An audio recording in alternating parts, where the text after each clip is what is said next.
शशांक और कुंदन दो घनिष्ठ मित्र थे जिनकी जिंदगी में रोमांच की कोई कमी नहीं थी।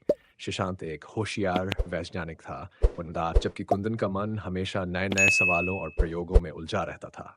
दोनों दोस्त हर नई खोज को जीवन का हिस्सा मानते थे, लेकिन वे कभी नहीं जानते थे कि उनकी सबसे बड़ी खोज उनके जीवन को हमेशा के लिए बदलने वाली है। समय यात्रा का आविष्कार।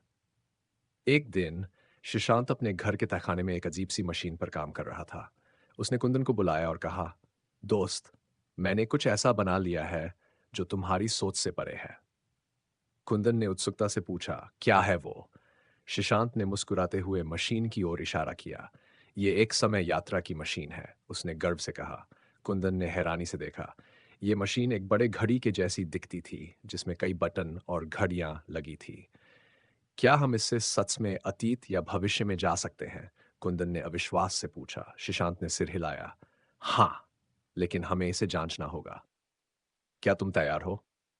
पहली यात्रा प्राचीन भारत। दोनों दोस्तों ने समय तय किया। प्राचीन भारत का समय। उन्होंने बटन दबाया और मशीन ने जोर से आवाज की। अचानक सब कुछ घूमने लगा और अगले ही पल वे खुद को एक जंगल के बीचों बीच पाए। यह कहाँ है? कुंदन ने चारों ओर देखा। उनके सामने एक विशाल पेड़ के नीचे ऋषि मुनि ध्यान कर रहे थे। पास में ही एक नदी बह रही थी और लोग मिट्टी के बर्तन में पानी भर रहे थे। शशांक ने कहा, लगता है हम किसी प्राचीन काल के गांव में आ गए हैं। अचानक कुछ योद्धा घोड़ों पर आए और शोर मचाने लगे। दुश्मन आने वाले हैं, सभी तैयार हो जाएं। शशांक और कुंदन ने महसूस किया कि वे एक युद्ध के समय में आ गए थे। युद्ध का सामना। दोनों दोस्त छिप गए और देखा कि गांव के लोग अपने गांव की रक्षा के लिए युद्ध की तैयारी कर रहे हैं। हमें इस समय से निकलना होगा, वरना हम फंस सकते हैं, शशांक ने कहा। लेकिन कुंदन को उत्सुकता हो रही थी। हम क्या यही नहीं देख सकते कि यहाँ क्या होता है?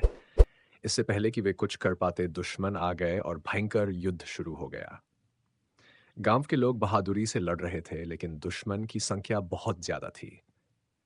शशांक और कुंदन ने अपनी मशीन को जल्दी से चालू किया और समय से बाहर निकलने का प्रयास किया।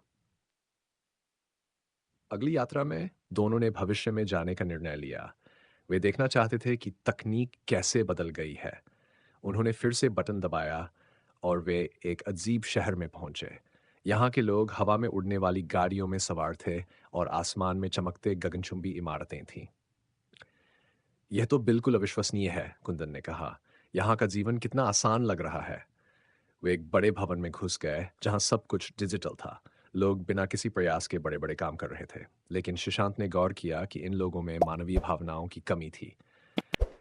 लगता है यहाँ के लोग तकनीक पर इतना निर्भर हो गए हैं कि वे आपस में बातचीत करना भूल गए हैं, शशांक ने कहा।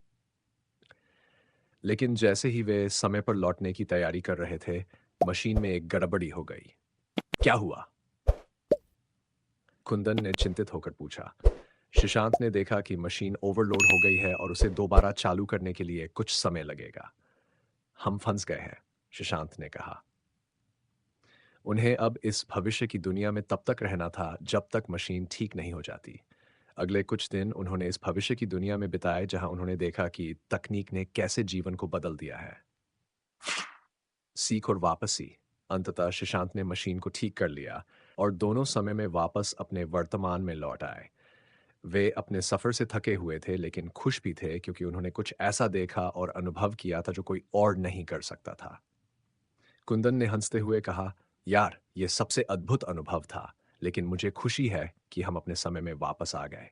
शशांक ने गंभीर होकर कहा, हाँ, लेकिन हमने ये सीखा कि चाहे हम अतीत में हों या भविष्य में, हमें अपने समय को हमेशा संजो कर रखना चाहिए।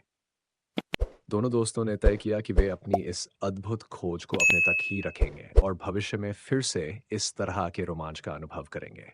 लेकिन एक बात पक्की थी, उनके जीवन की ये यात्रा कभी न भूलने वाली थी।